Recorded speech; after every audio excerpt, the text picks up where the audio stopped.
Bismillahirrahmanirrahim. Alhamdulillahirabbil alamin.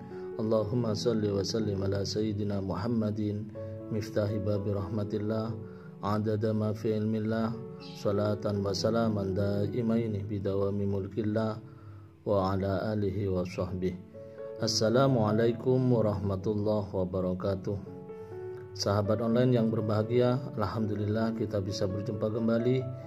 Mudah-mudahan kita senantiasa dilindungi oleh Allah Subhanahu wa taala, diberi kesehatan, diberi maunah dan diberi hidayah oleh Allah Subhanahu wa taala.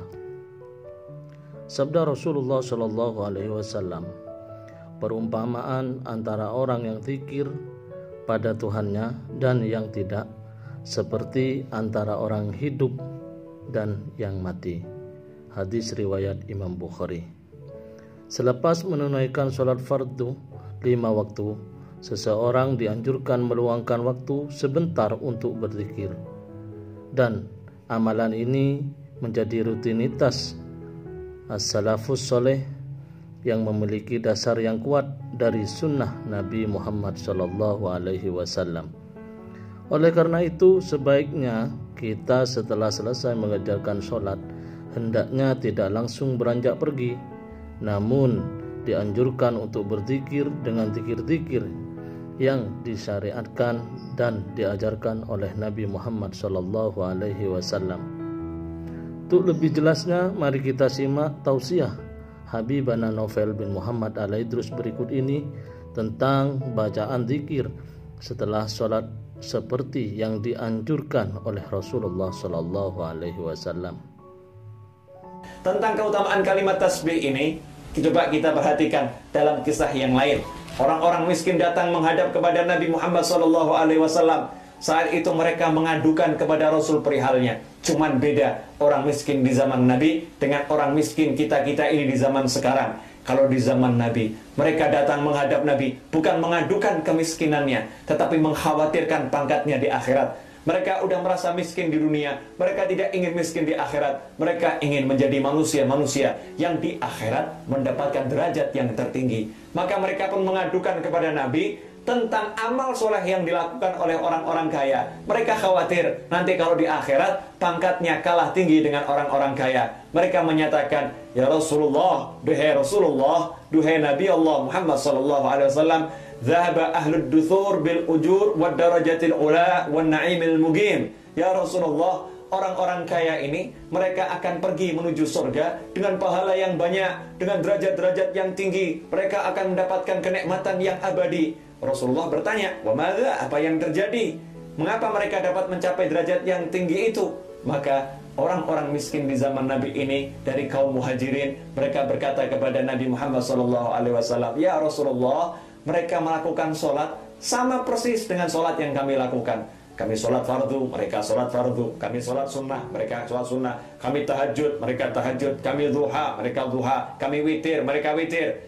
Wa yasumun kama nasum." Dan mereka melakukan puasa seperti kami berpuasa. Mereka puasa Ramadan, kami puasa Ramadan, mereka puasa Ramadan. Kami puasa Senin Kamis, mereka puasa Senin Kamis. Kami puasa sunnah apapun, mereka juga melakukan puasa sunnah itu. Cuman bedanya ya Rasulullah, mereka mampu sedekah dengan harta mereka yang banyak. Mereka mampu membebaskan budak dengan harta mereka yang banyak. Sedangkan kami kaum miskin ini ya Rasulullah tidak mampu untuk bersedekah dengan sedekah yang banyak tersebut. Tidak mampu membebaskan budak. Tentunya kami dari sisi ini pahala kami kurang. Sehingga nanti di akhirat kami akan kalah pangkat dengan orang-orang kaya itu ya Rasulullah. Maka Rasulullah SAW pun menyatakan kepada mereka, lalu mana? Apakah kalian tidak melupakan? Bukankah Allah sudah mengajarkan kepada kalian hal-hal yang dapat kalian gunakan untuk sedekah? Maka orang miskin pun heran, apa ada sedekah selain dengan harta? Maka saat itulah mereka bertanya, apa itu ya Rasulullah? Rasulullah menyatakan, Sesungguhnya setiap kalimat tasbih yang kalian ucapkan adalah sedekah. Setiap takbir yang kalian ucapkan adalah sedekah. Setiap kalimat tahlil yang kalian ucapkan adalah sedekah. Setiap kalimat tahmid yang kalian ucapkan adalah sedekah. Amar ma'ruf yang kalian kerjakan adalah sedekah. Nahi mungkar yang kalian kerjakan adalah sedekah. Dan kalau kalian melakukan hubungan dengan istri kalian, pasangan hidup kalian, maka itu adalah sedekah. Maka para sahabat heran, ya Rasulullah, apakah dengan kami memuaskan hawa nafsu kami kepada istri kami, pasangan hidup kami, oleh Allah diberi pahala? Rasul pun menjawab, bukankah kalau kalian lakukan di tempat yang haram, maka itu akan mendatangkan dosa? Maka jika kalian lakukan di tempat yang halal, maka itu mendatangkan pahala pula. Dalam hadis yang lain, Rasulullah SAW mengajarkan kepada orang-orang miskin tersebut dari kelompok para muhajirin, orang-orang yang kurang mampu ekonominya ini, Rasul mengajarkan, maukah kalian ku ajarkan sesuatu?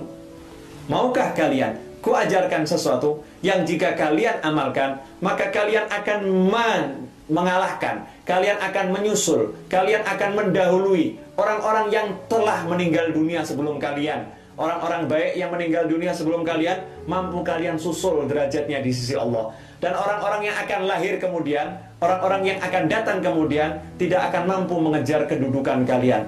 Mereka menjawab, tentu kami mau ya Rasulullah. Apakah itu ya Rasulullah?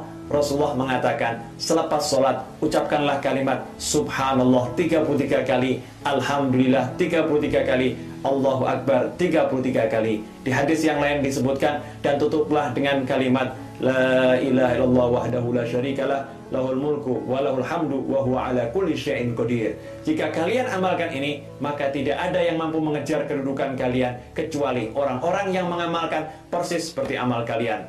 Maka orang-orang miskin ini dari kelompok muhajirin pulang dengan hati yang senang, karena mereka merasa saat inilah kami dapat mengalahkan orang-orang kaya. Itulah semangat orang-orang miskin di zaman Nabi untuk mendapatkan derajat tinggi di sisi Allah Subhanahu wa taala. Mereka pun mulai selepas sholat mengucapkan Subhanallah, Subhanallah, Subhanallah 33 kali, Alhamdulillah, Alhamdulillah, Alhamdulillah 33 kali, Allahu Akbar, Allahu Akbar, Allahu Akbar 33 kali. Dan ditutup dengan La ilaha illallah wahdahu la syarikalah, lahul mulku wa lahul hamdu wa huwa ala kulli syai'in qadir. Berita ini pun tersebar, orang-orang kaya pun mendengar.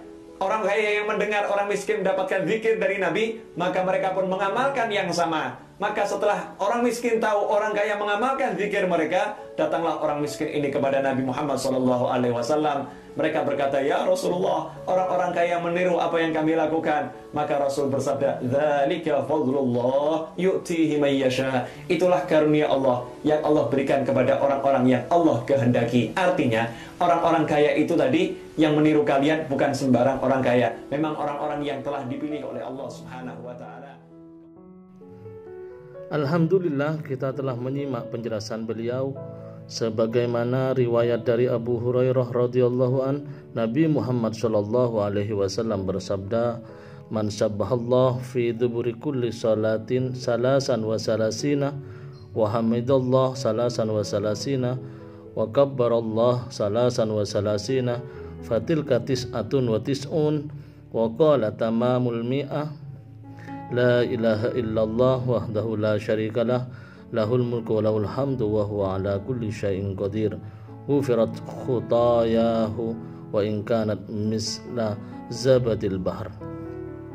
Barang siapa yang berzikir setelah selesai sholat dengan zikir berikut, Subhanallah 33 kali, Alhamdulillah 33 kali, Allahu Akbar 33 kali, dan digenapkan menjadi 100 dengan membaca La ilaha illallah wahdahu la syarikalah, lahul mulku lahul hamdu wa huwa ala kulli syai'in qadir, maka akan diampuni semua kesalahannya walaupun sebanyak buih di lautan.